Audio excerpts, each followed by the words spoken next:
Hey Impact, what's up? It's Jake here from Jamestown. I'm so excited that you decided to join us today for today's Impact Digital message. First, let me kick things off by saying that we miss you and we love you guys, and we cannot wait to see you again whenever that's possible. I'm sure many of you already saw Jonathan's video from earlier this week, but yes, it is true, we are not able to go to summer camp this year. That means Crowder's Ridge and Student Life Camp at the Smokies for high schoolers and middle schoolers are both canceled. We're not able to go because of the current circumstances with COVID-19 and all the stuff going on with that. We just felt that it was the best and wisest decision for us to make to not go to camp because we want to look out for your safety, our safety, and the safety of everyone involved with camp, including our Summit families. We don't want to put you guys at risk, and we're just really looking for the best options here with summer. But don't lose heart. I would ask you guys to still be excited for the summer because me, Chris, and Phil, and the whole Impact team, we're working really hard behind the scenes to find some really cool stuff that we can do this summer. So stay tuned. We're going to come out with some of that stuff a little bit later on, but just give us some time. But just know that we have some really cool stuff coming up this summer. With that being said, my man Chris Applegate has a really cool message prepared for you guys, so I'm going to toss things his way. What's up, Impact fam? This is Chris from Kernersville. Man, we're so glad y'all are tuned in here, hanging out with us tonight on Wednesday, May the 13th, 2020. Shout out to everybody in Oak Ridge, everybody in Jamestown, and all of our people in Kernersville, in middle school and in high school. Hope you guys are staying safe and encouraged and healthy. Wash those hands, keep your heads up, because guys, we're gonna get through this together. Hey, we're starting a brand new series tonight known as Storyteller. Hey, look, and I don't know where you are in your walk with God and your relationship with Jesus, or if you have a relationship with Jesus, but we really feel like this series is so great and it's so important for you to tune in tonight, next week, and the following week, because we're gonna talk about stories. Hey, and regardless of where you are with your walk with God, this is gonna matter for you, and you need to tune in because the reality is we all love stories. Everybody does. And Jesus was one of the best storytellers of all time. That's how he taught. That's how he had so many people follow him and want to be closer to him and want to be a disciple of his. So y'all, we're going to talk about stories, but we all love stories. So regardless of where you are in your walk with Jesus, we want to encourage y'all because, hey, we're going to go into stories tonight and next week and the following week. And y'all, when we talk about stories, hold on now. You might be like, no, I don't really care about stories. Oh, I bet you do. I bet you do. I bet you love some Netflix. I bet you love Disney Plus. I bet you love some movies that are out right now. I bet you have favorite TV shows that you absolutely love. So if you're like, I don't really care about books because I already read Harry Potter and that was the only book I ever wanted to read.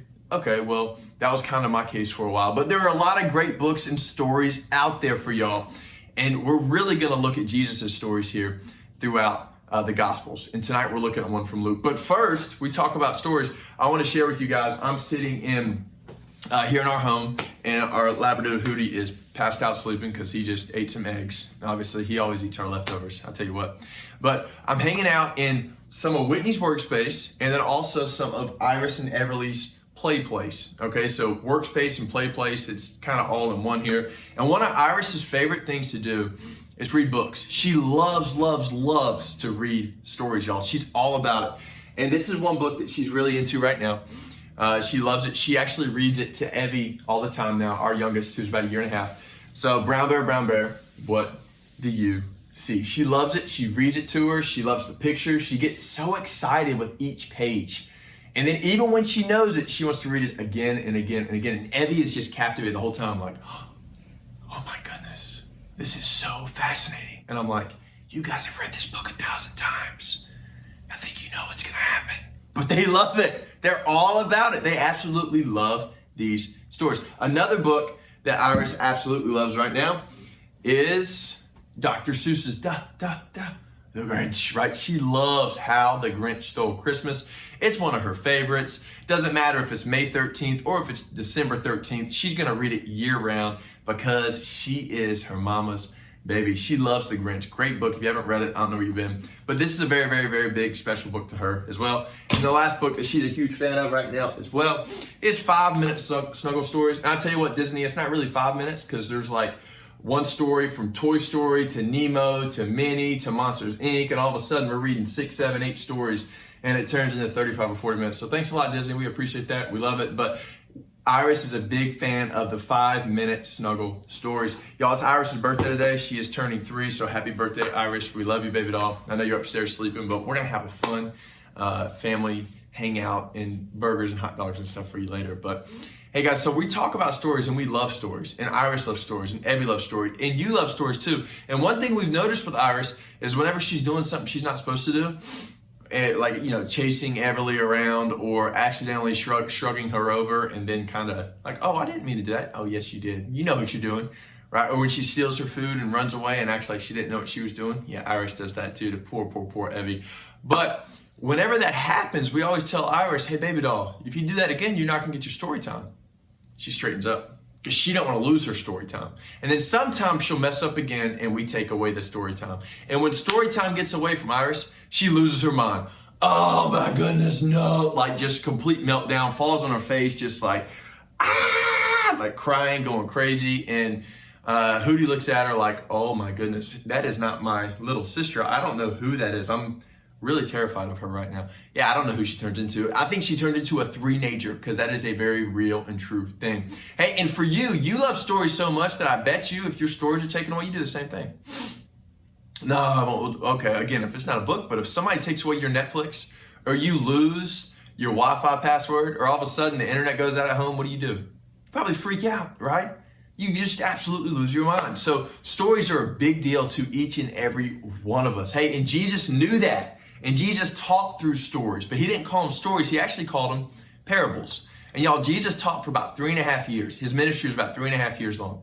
So every parable that Jesus taught about, every story that he spoke on, it wasn't him just like talking like it didn't matter. Everything mattered because he only had so much time to really speak and to teach.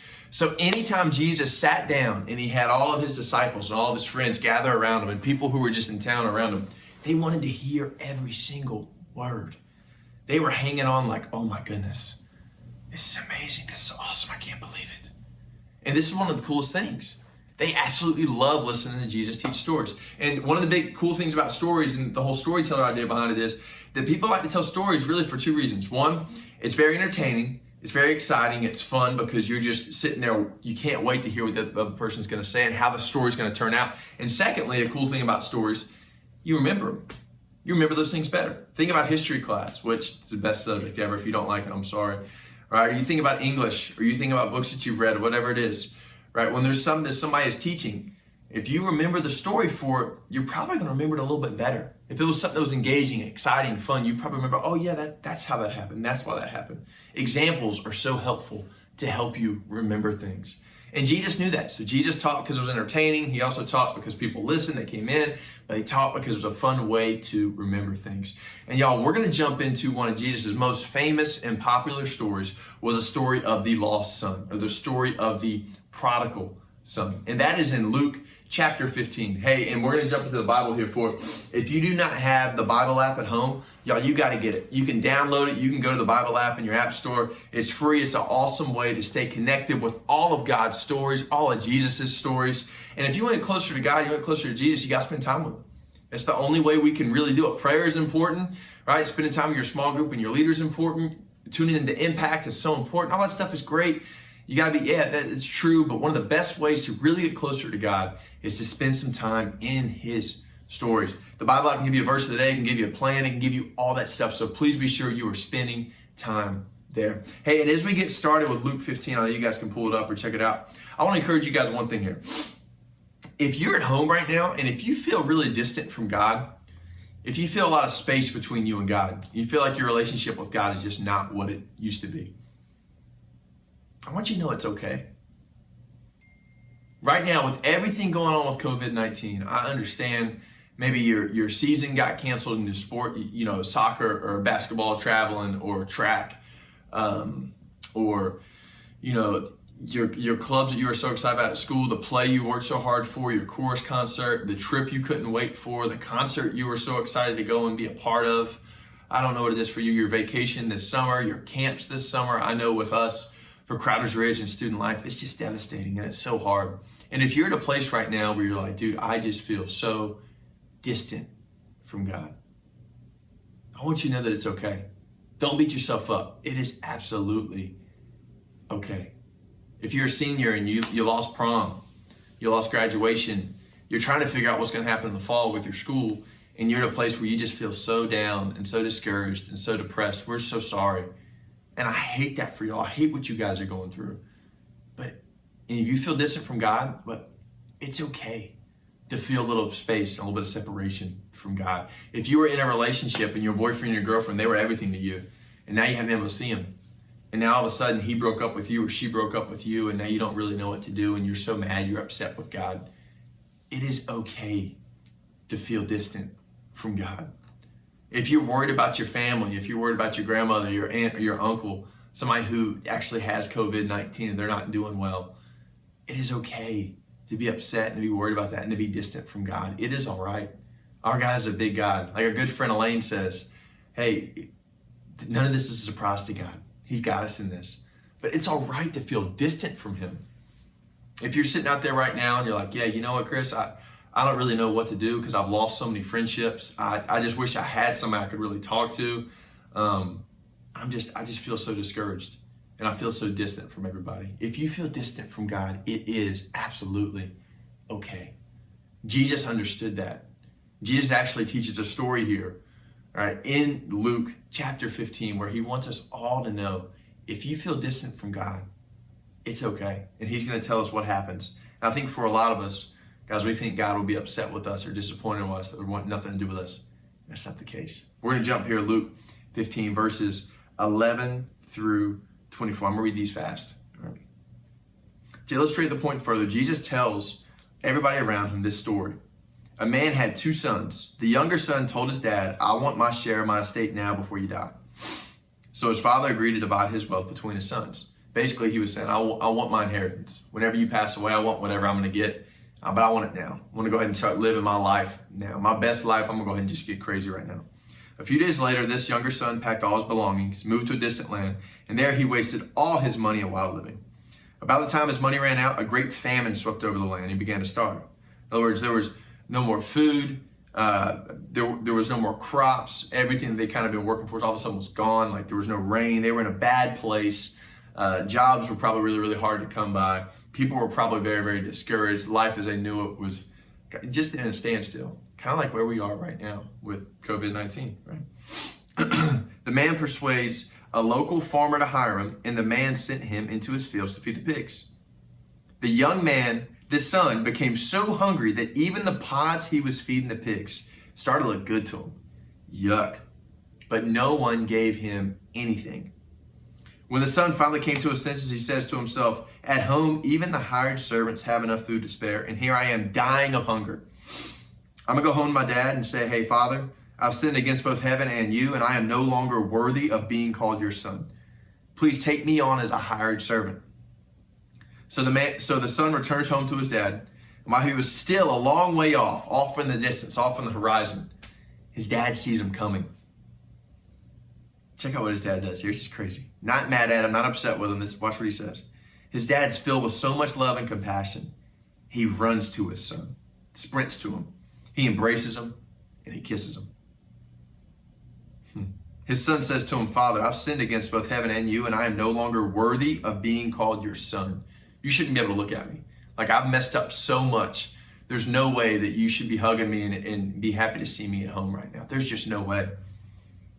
But his father says to his servants, quick, bring the finest robe in the house, put it on him. Get a ring for his finger, put sandals on his feet, and kill the calf we've been fattening. We must celebrate with a feast. In other words, hey man, go to Chipotle. Everybody's getting whatever bowls they want. We're all getting guac. Listen, we'll go to Chick-fil-A. You guys all get milkshakes. We're going to have a feast. We're go to Taco Bell. It's a party pack tacos for everybody. We're all about to get crazy. This is awesome. We're so excited about this. The dad says, for this son of mine, he was dead, but now he is returned to life. He was lost, but now he's found. So the party begins. Y'all, here's the deal. If you feel distant from God right now, a lot of us, we think in our head that God's going to look at us and be so disappointed in us and so upset with us and want nothing to do with us.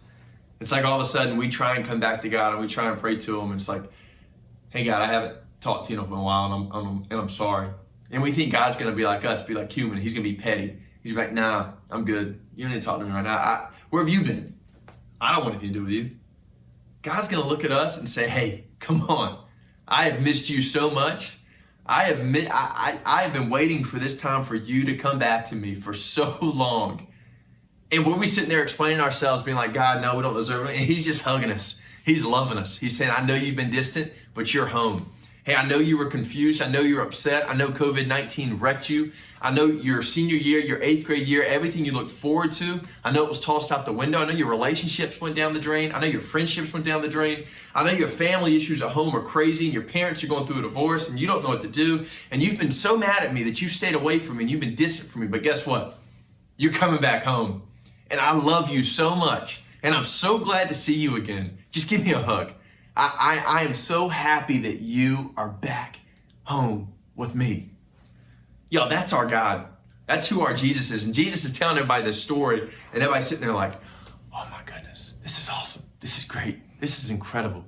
Man, I want a relationship with that God. That's what I want to do, because when I mess up, when I feel distant from God, he's not going to be mad at me. He just say, hey, I love you. I want to come back and have a closer connection and relationship with you. So come on. Yo, so here's the deal. If you're sitting at home and if you feel distant from God, it is okay. That's right. But you know what? It's time for some of us to run back home. It's time for some of us to say, hey, God, I'm coming back. I know I've messed up. I know I've done so many sins and so many things I shouldn't have done. I did things with my boyfriend. I did things with my girlfriend. I went to that party and I drank and I smoked and I did that stuff I shouldn't have done. And I haven't talked to you in so long and I've wasted everything you've given me. Why would you want anything to do with me? You know why? Because he loves you and he wants you to come back home. So if you feel distant from God, come home. Run with everything you have right back to him, because he's waiting for you right there. And if you're sitting out there and you're like, you know what? I've never had a relationship with God. Okay, well, guess what? He's still sitting there waiting. He's like, hey, I'm waiting. Come on. Come on, I'm sitting right here and I love you. And I know, you know, maybe your whole life you wanted nothing to do with me. But guess what? I'm still waiting. Come on. I'm ready to put my arms around you, hug you. I'm not worried about social distancing. God's like, I'm good. I got this. Right? We'll dap up. We'll hug. We'll do whatever you want to do. Like, I'm just so glad that you're finally ready to embrace me. And if that's you out there, dude, come on. Then God is waiting for you. Please let your leader know or send us a message and let us know, because we love to pray for you and help you and support you in this as much as possible. And if you're out there and you're like, you know what? I'm actually pretty good with God right now. I'm okay. That's great. Because you can keep listening too, because we have something awesome for you as well. For all of us who feel very close to God and very connected with God. And maybe in a good place with God, because I'm sure a lot of us do. And that's awesome if that's you. Let's see what happens to the other son in this story. We're in verse 25 through 32. Meanwhile, the older son was in the fields working. When he returns home, he hears music and dancing in the house. He asked one of the servants what was going on. Your brother's back, he was told, and your father has killed the fattened calf. We're celebrating because of his safe return. The brother's like, hold on. Older brother was angry, and he decides not to go in the house. So the dad comes out and he begs him. But the older brother says, you know what? All these years I've slaved for you and never once refused to do a single thing you told me to do. And in all that time, you never gave me even one young goat for a feast with my friends. Yet when this son of yours comes back after squandering your money on prostitutes, you celebrate by killing the fattened calf? His father says to him, look, dear son, you've always stayed by me, and everything I have is yours. We had to celebrate this happy day, for your brother was dead and he's now come back to life. He was lost, but now he's found. Yo, I think for a lot of us, it's easy to kind of be like that brother and be like, hold on. I'm good with God. Like, I've done everything I'm supposed to do. This brother was so mad because he followed God and did everything he was supposed to do for so long. He followed his dad and did everything he was supposed to do for so long, and all of a sudden his younger brother comes back and wasted all his money, and he's like, hey, you know what? His dad says, I still love you anyway. I'm partying because you're back home. I've been waiting for this for so long. For us right now, if we feel really close with God, if you're sitting out there in middle school and high school, and if you feel connected with God, then I want to challenge you guys to say, how can you encourage and how can you celebrate other people in your life and help them get closer to God?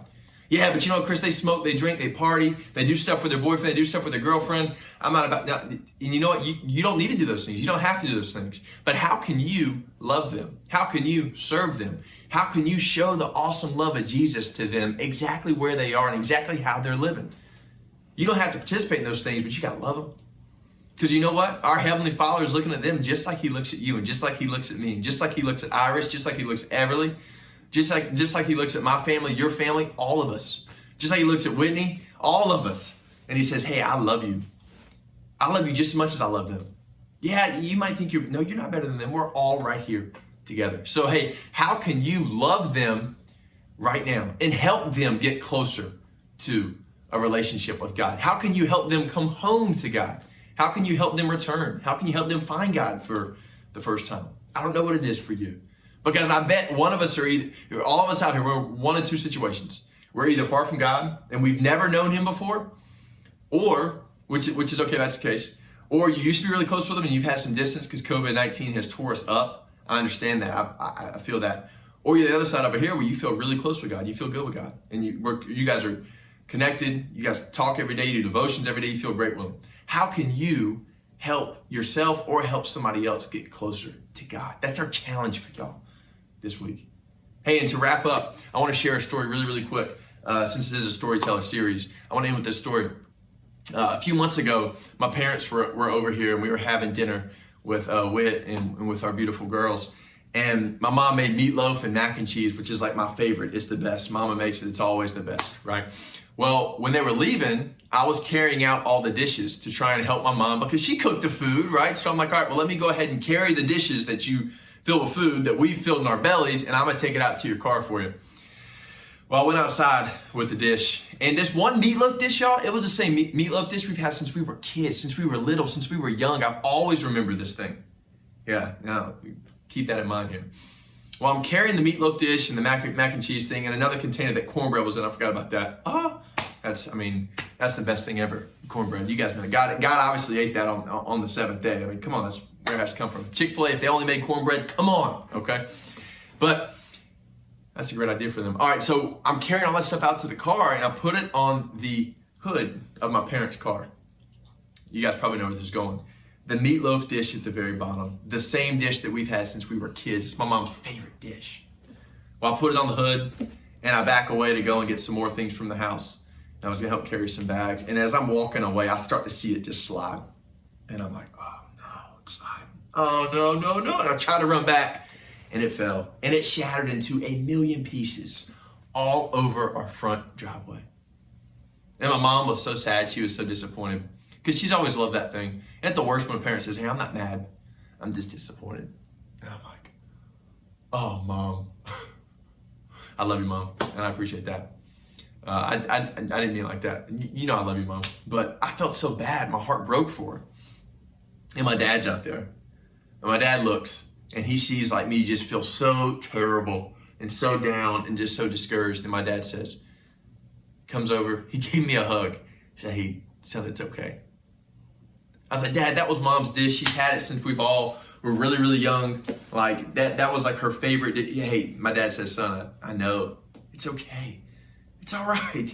My dad laughs. It's just stuff. It's fine. Hey, I'll clean this up for you. I said, Dad, no, like Mom's gonna be so disappointed and upset. Like, I just can't believe I let that happen. He says, son, it is okay. I got you. And he hugged me, and I'm sitting here at 30 years old, like, I can't believe my dad, like, I'm getting emotional here just because what it reminded me of. And the fact that my dad went and got a broom from our garage and swept everything up and cleaned it all up for us. And he said, hey, I got you. It's fine. And y'all, I think about our lives, and I think about my past, and I think about my sin and my junk and all the issues I've had that has caused me to be very, very distant from God. And still, God's looking at us like, hey, it's okay. I got you. Just come back home. He's ready to put his arm around us. He's ready to get a broom out and sweep up and clean up your mess and say, guess what? I got you. I love you. We're going to make it through this together. Hey, Impact, middle school, high school, Oak Ridge, Kernersville, Jamestown, wherever you are, be encouraged. If you feel distant from God, it's okay. If you've never had a walk with God, it's okay. If you're close with God, awesome. How can we get other people to come and get closer to God with you? That's our challenge for y'all this week. And whatever your mess is, whatever your spill is, whatever you've shattered into a million pieces, God can help you sweep it up.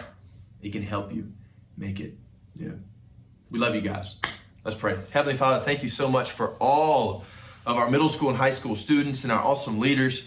God, and I just pray, Lord, that right now with COVID-19, we can stay encouraged.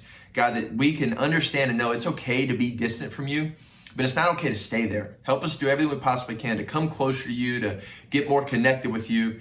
God, if we are really close to you, help us to figure out ways where we can really share your awesome love and to our family, to our friends, to people in our lives, people that we FaceTime and Zoom, and people we see in our neighborhood. Help us do the best we possibly can to get closer to you and to bring other people there as well.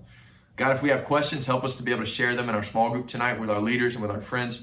God, help us just to trust you and just know that you've got us in all this and that you are ready right now to clean up our past, to clean up our present, to clean up all of our junk and just embrace us with a hug. Thank you so much for your son, Jesus, and the amazing stories that he tells us and the stories that he gave for us so we can have a relationship with you.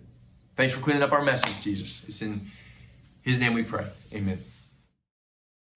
What's up, y'all? We just heard an amazing message from Chris. I love what he said. No matter what we've done in our past, no matter what the mistakes are that we have made, none of us, including me, including Chris, including Jake, none of us are too far gone. God is still waiting with his arms wide open. He's still chasing after us, and that is some amazing hope for all of us. So as you guys circle up with your small groups and you dive in deeper and you talk about this, maybe some of you are struggling with some things that you've done in your past, and tonight you needed to hear that no matter what it is that you've done, God is ready to accept you back, and he loves you, and he's never stopped loving you. So as you guys circle up, we pray that you guys would have some hope, some encouragement, and that you guys would have some community while you're doing so. Man, we love you guys. We miss y'all so much. Have a great small group time.